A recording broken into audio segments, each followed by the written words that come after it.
littérature, bonjour et merci de nous rejoindre sur RTI2 pour un nouveau voyage à travers un ouvrage et son auteur. L'auteur, c'est M. Seydou Koné, l'œuvre La Déchirure, et nous sommes très heureux d'être en votre compagnie. Bonjour M. Koné. Bonjour Madame Eva. Merci d'être avec nous. Merci. Je l'ai dit, on parlera aujourd'hui de votre œuvre La Déchirure, Oui. mais également brièvement de vous. Vous êtes écrivain, on ne dira pas jeune écrivain parce que vous avez déjà quatre ouvrages à votre actif. Romancier, dramaturge, voilà. Et il faut signaler que vous avez la particularité d'être traduit dans plusieurs langues. Dans plusieurs langues, voilà. Effectivement, c'est mon premier roman, Le Péché, qui a été édité en Côte d'Ivoire et réédité au Sénégal. Et avec la grâce de Dieu, le livre a été traduit en anglais aux États-Unis et en Grande-Bretagne, en japonais et maintenant en espagnol. Voilà. Et comment cette œuvre est accueillie? Le Péché a été bien accueilli en Côte d'Ivoire. L'œuvre a été publiée le 5 mai 2012 et un mois après a été classée 6e meilleure vente dans les librairies de France. Je pense que tout est parti de là.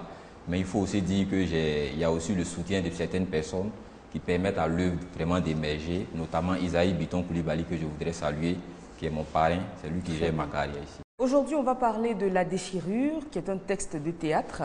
Pourquoi vous décidez de vous lancer dans ce genre littéraire? Il faut dire que la littérature comprend 3 genres, le roman, le théâtre et la poésie. Mon premier ouvrage, comme je l'ai dit, c'est un roman. Et La Déchirure, au départ, j'ai voulu en faire un roman. Mais l'histoire est tellement d'actualité et finalement, j'ai décidé de faire une pièce de théâtre parce que la pièce de théâtre, c'est un dialogue entre des personnages et c'est le présent. Et en le faisant, j'ai voulu comme ça que les gens puissent la jouer parce que c'est un fait de société pour bousculer les mentalités. Alors, comment est-ce que le lecteur doit se sentir? Est-ce qu'il doit s'imaginer déjà les personnages sur les planches ou comment on doit appréhender ce livre? Le livre, il faut le dire, c'est d'abord sur le plan sociologique. Un auteur, c'est d'abord un auteur engagé. Et un auteur engagé, il dénonce l'état de la société. Et c'est un livre qui est sociologique parce que, comme je l'ai dit, c'est un fait de société concernant les mariages avec les disparités et autres. J'avais pensé en faire un roman, mais finalement, j'ai décidé de faire une pièce de théâtre pour qu'on puisse la jouer. Et Dieu merci, il y a quelques lycées qui se sont essayés à ça. D'accord. Vous avez dévoilé le thème central donc, de ce livre. Oui. C'est les mariages mixtes, on dira. Oui. Je dis mixtes parce qu'il y a beaucoup de différences entre nos deux protagonistes, qui sont Assamala et Abdoulaye, qui sont déjà de religions différentes, d'ethnies différentes, de classes sociales différentes également. Oui. Donc pas mal de problèmes qui s'opposent finalement à leur union. Oui. Il faut le dire, cette pièce de théâtre, c'est une histoire vraie, parce que généralement, l'ouvrage, que ce soit le roman ou le théâtre, ça peut être imaginé comme une réalité. C'est une histoire vraie que je n'ai pas vécue. Je n'ai pas vécu en tant que telle, mais quand même, dans ma ville natale à Yamé, j'ai assisté à ces scènes-là et j'ai décidé d'en faire un livre. Parce qu'aujourd'hui, c'est compliqué. Le mariage, c'est difficile aujourd'hui. Les gens se marient par classe sociale, c'est difficile pour un riche d'épouser une pauvre et surtout pour un musulman d'épouser une non-musulmane. Donc j'ai décidé de mettre une pièce de théâtre pour briser ces barrières. Voilà. Alors tout commence par un échange entre Abdoulaye et Baona, qui est son cousin oui. Qui lui propose de lui faire rencontrer donc, à Abdoulaye une jeune fille qu'il fréquente, qu'il aime bien et qu'il estime parfaite pour lui. Oui. Et effectivement, Abdoulaye fréquente dans la capitale économique et il est venu dans la ville d'Aoukro pour passer quelques jours et son cousin Baona a décidé de lui faire la présentation d'une fille quand même d'une certaine moralité et tout est parti de là. Mais déjà à la scène 3, on a un échange entre Assamala et sa mère, oui. Donc il informe sa mère qu'elle a l'intention de rencontrer un jeune homme. Oui. On a l'impression qu'elle s'emballe un peu parce qu'elle ne le connaît pas. Oui. On lui a juste dit, écoute, il y a un jeune homme qui est intéressé par ta personne. Oui. Elle ne l'a jamais rencontré, oui. Elle ne sait pas ses intentions. Oui. Et tout de suite, elle va se confier à sa mère en disant, voilà, j'ai un nouvel amoureux. Et sa mère qui lui dit, bon, il vient d'une famille un peu plus aisée que la nôtre, donc il faut te jeter à corps perdu dans cette histoire. Oui. Est-ce que c'est pas un peu précipité, un peu prématuré tout cela? Pas forcément. Pas forcément, il faut le dire. Vous allez à la page 23, vous verrez que je vais d'abord donner cette citation. Quand Kakouba cause avec sa nièce Assamala, elle lui dit que l'amour n'existe pas véritablement. Mais aujourd'hui, l'amour est conditionné par les relations, par l'argent, par la classe sociale. Effectivement, vous savez, aujourd'hui, tout s'explique. Les difficiles conditions de vie, la misère, fait qu'aujourd'hui, c'est difficile pour une fille d'aller avec quelqu'un juste par amour. Parce que moi-même, ma fonction d'écrivain, je suis un écrivain misérabiliste. Et voilà, ça c'est ma fonction d'écrivain. Qu'est-ce que vous entendez par ce terme? Un écrivain misérabiliste, c'est un auteur qui dépeint avec insistance les aspects misérables de la vie en société. Ça veut dire quoi pour moi? Tout part de la misère. Là où il y a la misère, il y a les guerres. Là où il y a la misère, il y a les conflits. Dans un pays, quand le taux de chômage est élevé, quand la misère est amplifiée, les gens ils sont prêts à prendre des armes juste pour des miettes. Et donc j'ai vraiment mis l'accent. Asamala est issu d'une famille très pauvre. Et vous l'avez remarqué, il pratique ce qu'on appelle la mort subite, c'est-à-dire qu'il mange une fois par jour. Mais la chance qu'elle a peut-être entre guillemets, c'est que ses parents connaissent effectivement la famille d'Abdoulaye. C'est une famille qui a une renommée dans la région. Et en allant avec Abdoulaye, quand même, elle va permettre à la famille de sortir de la pauvreté. Et ce sont des cas que j'ai vus et que j'ai écrits. En fait, la jeune fille Asamala, elle est plutôt pleine de bonnes intentions. On a l'impression que c'est sa mère qui la pousse un peu parce qu'elle a son petit ami qu'elle ne veut pas quitter. Il n'est qu'un simple pêcheur, mais elle l'aime, elle hésite et sa mère lui dit il n'a pas d'avenir, l'autre il est étudiant. Donc, autant aller avec lui. Effectivement. Et cette scène, il faut le dire, j'ai un ami qui a vécu ça. Parce qu'il y a un autre mec qui aimait sa camarade et ce jeune homme était d'une famille aisée. Et la famille l'a poussé à abandonner mon ami. Et donc, j'ai voulu rendre hommage à mon ami là. Mais ce sont des faits réels. Aujourd'hui, l'amour est plus conditionné. C'est vrai, il y a des gens qui aiment, mais l'amour aujourd'hui, c'est plus conditionné parce qu'il y a les contraintes sociales. Et aujourd'hui, on préfère que sa fille aille avec des gens de bonne famille, comme on le dit. Vous le dites d'ailleurs à la page 23, que vous avez cité tantôt. Abdoulaye est appelé à devenir un cadre de ce pays. Il est aussi issu d'une famille très aisée, riche. Tu es peut-être jeune, mais tu dois comprendre que l'amour n'existe pas véritablement de nos jours. L'amour est plutôt conditionné par l'argent, la réussite sociale. Je ne connais pas Abdoulaye, mais j'ai une idée de sa famille élargie dans cette ville. Quant à Damois, c'est le petit pêcheur. Voilà. Dis-lui que tu aimes quelqu'un d'autre, il pourra refaire sa vie avec une autre femme. Et Asamala suit les conseils de sa mère. Mais vous savez, c'est une fille quand même qui a des bonnes intentions. Mais là, la pression vient de partout. Il y a sa mère, il y a sa mère Yafou, il y a sa tante Kakouba. Elle a même sa soeur Alouabo et son frère qui la harcèle. Et finalement, elle se dit, bon voilà, il faut faire plaisir à la famille. Quand vous remarquez même Damois, plus tard, quand elle va se séparer d'avec Damois et plus tard, quand elle va le rencontrer, elle lui dira que ma mère, franchement, ne t'a pas aimé, voilà, parce que ma mère, elle matérialise, elle appréciait quand tu nous amenais l'igname et autres, mais elle a eu mieux, voilà. Mais là, j'ai un peu voilé, quoi. Voilà. On l'a bien compris en tout cas. Voilà.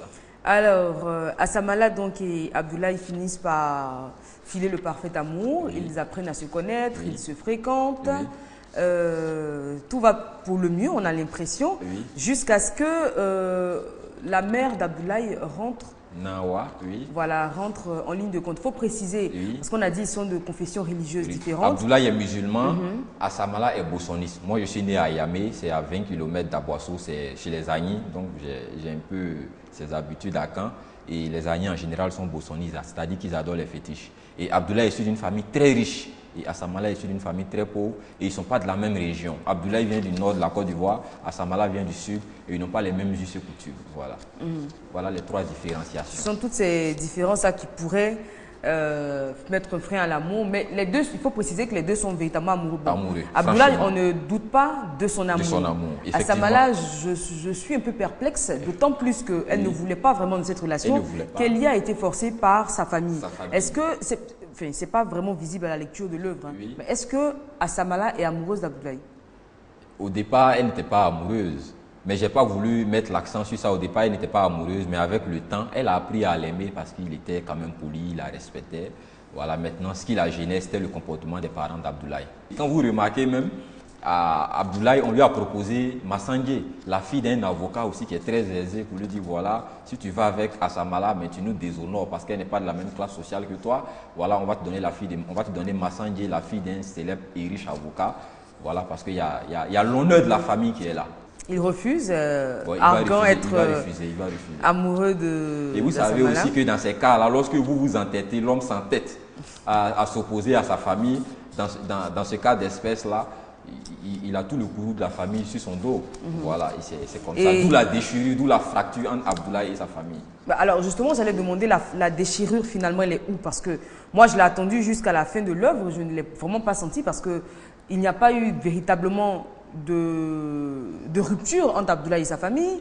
Il n'y a pas eu de rupture non plus entre Abdoulaye et Assamala. Donc la déchirure, où elle se situe dans le... Dans ce cas d'espèce, il y a plusieurs cas. Dans ce genre de relations, soit la famille coupe les liens avec vous, soit la famille se retire. Ça n'a pas été le cas pour Abdoulaye. Vous allez remarquer qu'Abdoulaye, sa mère était venue lui rendre visite. Nawa était venue lui rendre visite et elle a vu, lorsqu'elle a vu Assamala qui portait une grossesse, elle a eu à s'emporter, elle a quitté les lieux. Et il a fallu même que Baouna vienne, le cousin d'Abdoulaye, Baouna vienne rencontrer Abdoulaye à la capitale économique et lui dire que vraiment la famille n'était pas contente. Je ne l'ai pas évoqué expressement, mais il n'y avait plus cette relation, cette entente entre Abdoulaye et sa famille. C'est vraiment pas décrit dans l'œuvre. Voilà, on se demande, mais la déchirure, elle est où finalement? Parce qu'il n'y a pas de conflit ouvert, il n'y a pas de conflit larvé. On sent une petite opposition, mais sans plus. Voilà, c'est ce que je vous dis, l'opposition peut être vraiment accentuée, c'est-à-dire la famille coupe les liens avec vous, on vous réunit, ou bien soit les gens préfèrent rester chez eux et puis ils vous regardent faire avec votre épouse. Voilà, donc il y a deux cas et c'est le second cas que j'ai choisi. Mais c'est ce que je dis en fait, on comprend bien votre argumentation, mais dans l'œuvre, vu que ce n'est pas dit, ça nous laisse un peu sur notre faim, particulièrement moi. Je suis resté un peu sur ma faim, attendant l'intrigue en fait, pour avoir un revirement de situation, mais vraiment extraordinaire, pour voir la déchirure. Mais je l'ai attendu cette déchirure, là je ne l'ai pas. Vous savez, l'auteur aussi, l'auteur quand il écrit, c'est vrai, il écrit des faits de société, mais il y a aussi ses sensibilités. Quelque part, moi aussi, j'ai été aussi victime de ce genre de relations. Donc quelque part aussi, c'est ma relation aussi, j'évoquais aussi. C'est pourquoi je n'ai pas voulu mettre beaucoup l'accent sur ça. Très bien. Voilà, maintenant, mais le but que je veux atteindre, c'est d'amener les gens à s'accepter quelles que soient les différenciations. Parce que l'amour n'a pas besoin des classes sociales, de la religion, etc. Je pense que c'est l'entente, c'est le respect. Parlons de respect justement, je l'ai dit, il y a beaucoup de sous-thèmes comme ça qui viennent se greffer au thème principal, notamment au respect qui se perd, avec cet exemple-là, à la page 47 d'Abdoulaye, qui explique qu'il était dans le bus et qu'un jeune homme d'à peine 20 ans avait refusé de céder son siège à un homme visiblement plus âgé. Et vous parliez là de ces valeurs-là qui se perdent. Et ça, j'ai vraiment insisté parce que, comme nous le constatons dans nos grandes villes, aujourd'hui, nos grandes villes sont en train de s'occidentaliser, entre guillemets. Il y a des valeurs telles que l'entraide, la fraternité qui sont en train de fuir. Et ça, c'est un fait avéré. Vous allez remarquer dans les bus, le gamin, il est assis là. Et le vieux, ou bien la pauvre femme enceinte, elle est arrêtée. Il ne peut pas se gêner pour dire « Ah, maman ou papa, venez vous asseoir. » Et je mets vraiment l'accent sur ça. Vous pouvez être beau, intelligent, mais si vous n'avez pas de respect pour vos aînés, il est difficile d'émerger dans la société. Voilà, et je mets l'accent là-dessus. Vous parlez également des enfants de la rue. Oui, des enfants de la rue. Phénomène qui existe à Oukro. Il y a une scène qui m'a choqué, effectivement. Voilà, il y a une scène qui m'a choqué à Makori. J'étais allé regarder un match de championnat au stade Champourou. Et à la fin du match, c'était, je crois, l'Africa qui jouait contre Denguélé. Et à la fin du match, c'était aux alentours de 18h30. Nous sommes sortis et on devait emprunter les bus. Et j'ai vu des enfants de la rue là. Et il y a un qui m'a approché. Ah, tonton, je veux une pièce de 100 francs. Et un auteur, il a toujours besoin d'informations pour écrire. Donc je l'ai appelé à côté, je lui ai donné un peu d'argent et puis je lui ai dit de me parler un peu de sa vie. Et il m'a expliqué comment il est arrivé. Sa mère est décédée, son père s'est remarié et il en souffrait avec sa malade, elle le maltraitait. Et voilà comment il s'est retrouvé dans la rue. Et j'ai versé des larmes quand je suis rentré à la maison et j'ai voulu vraiment évoquer ça. Et vous allez voir que j'ai mis l'accent sur ses parents irresponsables. Je pense que l'État doit taper là-dessus. Comme on le dit, la rue ne fait pas d'enfants. Ce sont les gens, quand vous décidez de faire un enfant, quand même, on ne dit pas de lui donner tout l'or du monde, mais il faut quand même assurer le minimum, parce qu'un enfant a besoin d'éducation. Un enfant qui n'a pas d'éducation, il devient un danger non seulement pour sa famille, mais pour la société, pour le pays. Et vraiment, j'ai voulu mettre l'accent là-dessus. Vous dites d'ailleurs à la page 50, j'ai de la peine pour ces enfants de la rue, pour ces rejetés de la société. J'en veux terriblement à leurs parents, des irresponsables qui procréent pour ensuite abandonner leur progéniture dans les rues. Effectivement, effectivement. J'ai ma mère qui me disait comme ça, elle dit faire un enfant c'est bon, mais en faire un homme c'est mieux. C'est-à-dire que vous allez voir aujourd'hui en Occident, quand les gens font leurs enfants déjà, dès que l'enfant naît, il a un compte bancaire. Et déjà, peut-être que la famille a une entreprise et cet enfant, on le prépare déjà à devenir cadre de l'entreprise. Et ce n'est pas le cas en Afrique. En Occident, les moyens sont différents. Oui, je sais que les moyens sont différents, mais en Occident, on fait les enfants et on prépare l'avenir de ces enfants. Mais en Afrique, on fait les enfants et on attend que ces enfants réussissent pour s'occuper de nous. Quand on connaît nos conditions ici, vous voyez un peu, c'est diamétralement opposé. Et j'ai vraiment voulu mettre l'accent là-dessus pour dire, lorsqu'on décide de faire un enfant, il faut baliser. Faire un enfant, tout le monde peut en faire. Mais c'est s'occuper, c'est ce qui est vraiment un vrai problème. Donc je mets beaucoup l'accent là-dessus. Acte 3, scène 1, il y a une opposition entre Afoué, la mère de Assamala, et Nan-Awa, la mère d'Abdoulaye. Oui. Bon, il faut dire que nous constatons en même temps que Afoué, elle est arriviste, elle est opportuniste. Voilà, parce que ses intentions sont claires. Elle veut coûte que coûte qu'Abdoulaye épouse sa fille Assamala. Et vous allez remarquer qu'elle est allée même voir le féticheur Aman Kadjo. Elle est allée voir le féticheur Aman Kadjo qui a demandé des coris et autres, des poulets pour faire des sacrifices. Voilà, elle veut coûte que sa fille épouse Abdoulaye parce qu'elle voudrait intégrer une famille noble. Et voilà, donc il faut préciser, enfin on le découvre pendant le speech, on dira, de Nan-Awa, que Afoué est elle-même issue, en tout cas elle a eu une enfance plutôt rose, aisée. Elle se rendait à l'école en voiture avec chauffeur et elle méprisait les pauvres. Voilà. Et vous allez voir quelque part, j'ai dit que la vie c'est comme un ventilateur, c'est-à-dire il vous souffle aujourd'hui et puis il peut vous abandonner demain et puis souffler ceux que vous méprisiez hier. Vous dites que dans la vie quand même, il faut garder certaines valeurs, il faut avoir le respect pour les gens, il faut avoir le respect pour les aînés. Et c'est cet accent-là, c'est ce que j'ai voulu évoquer dans cette partie.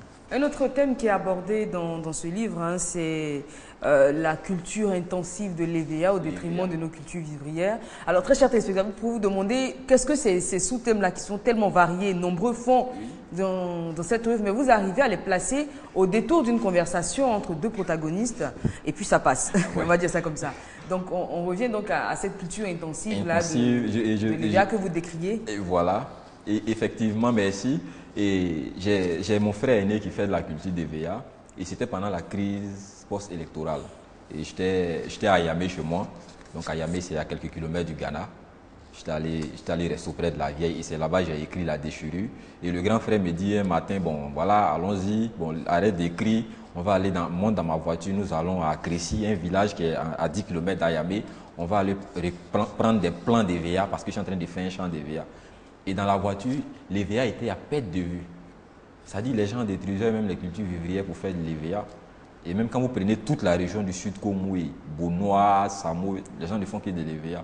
Mais je lui ai dit comme ça, grand frère, c'est vrai, vous faites de l'EVA parce qu'aujourd'hui, il y a de l'argent. Ça rapporte. Mais le développement, les Chinois même le disent, qu'un pays ne peut pas être développé s'il n'est pas autosuffisant. Ça, c'est clair. On n'est pas obligé de faire de l'économie. Si vous n'êtes pas autosuffisant, si vous-même, vous n'arrivez même pas à vous nourrir, vous devez tout exporter, vous ne pouvez même pas être un pays développé. Et le développement de la Chine part de là, ils sont 1,2 milliard, mais ils sont autosuffisants et ils vendent même le surplus aux autres pays. Et aujourd'hui, les chiffres sont là. La Chine est la deuxième puissance économique du monde. Donc, j'ai voulu dire aux gens, c'est vrai, vous faites des l'EVA parce qu'on a besoin du caoutchouc pour faire des pneus, etc.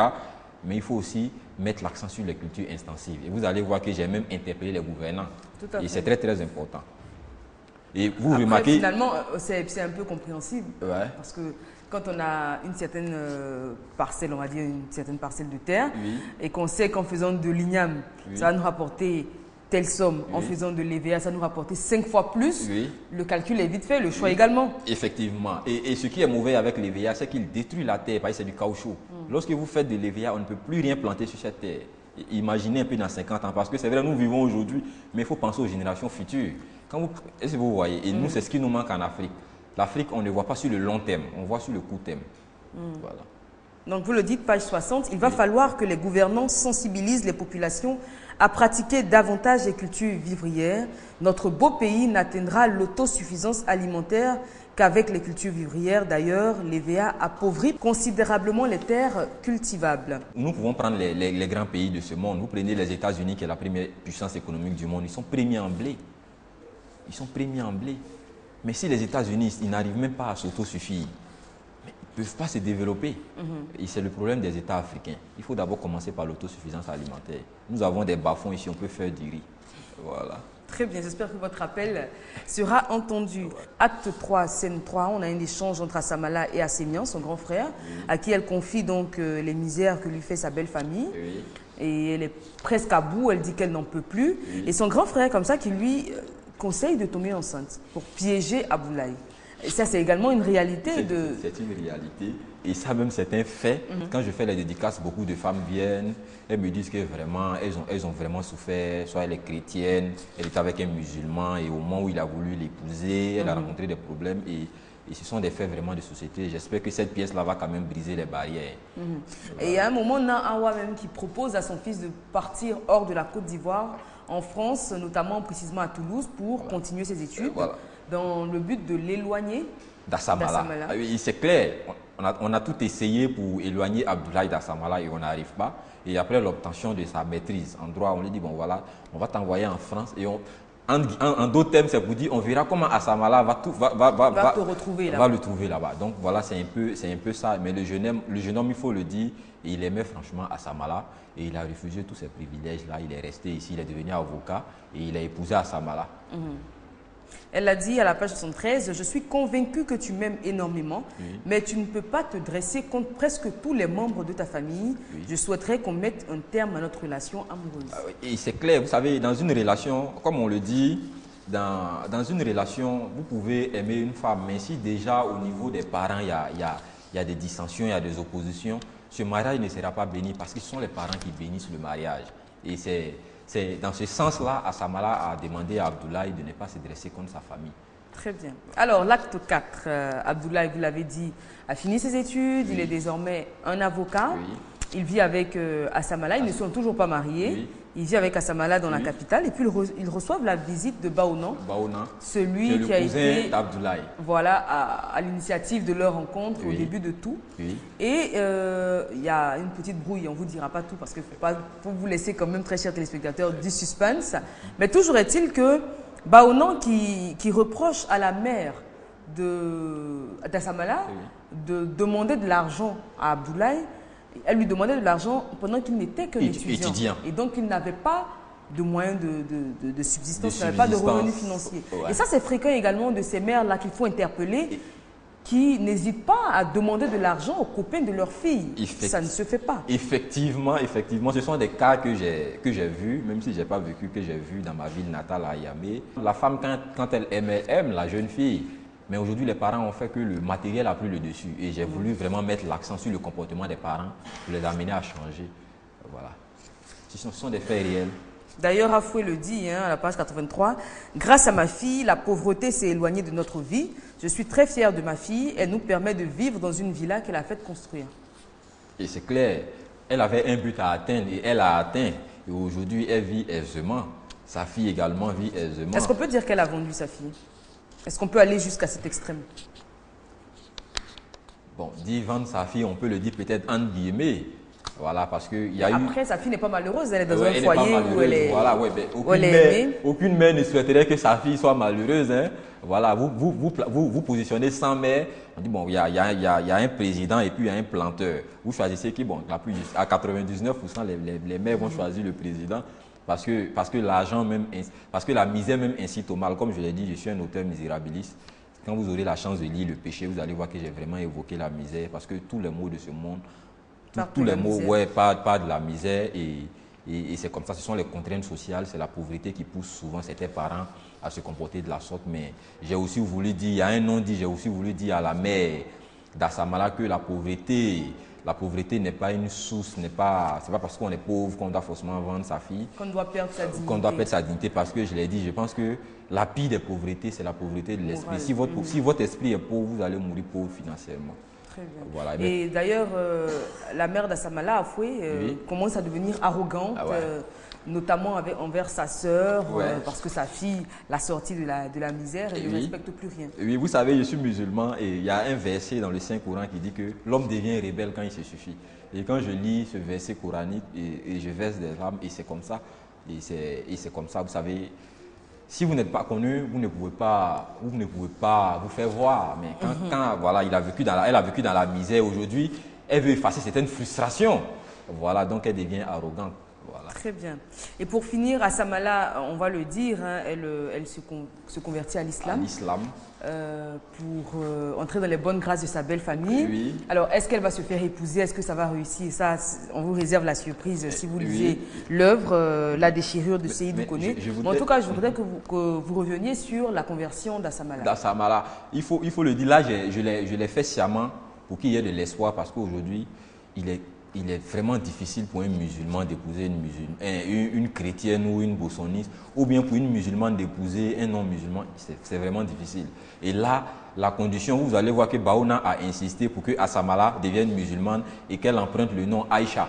Aïchata. Aïchata. Voilà. Mais c'est pour dire qu'il y a quand même de l'espoir. Très chers téléspectateurs, merci pour votre fidèle et agréable attention. Si vous voulez savoir si finalement Abdoulaye et Assamala réussiront à vivre en amour et mariés, il faudra se procurer l'œuvre La déchirure.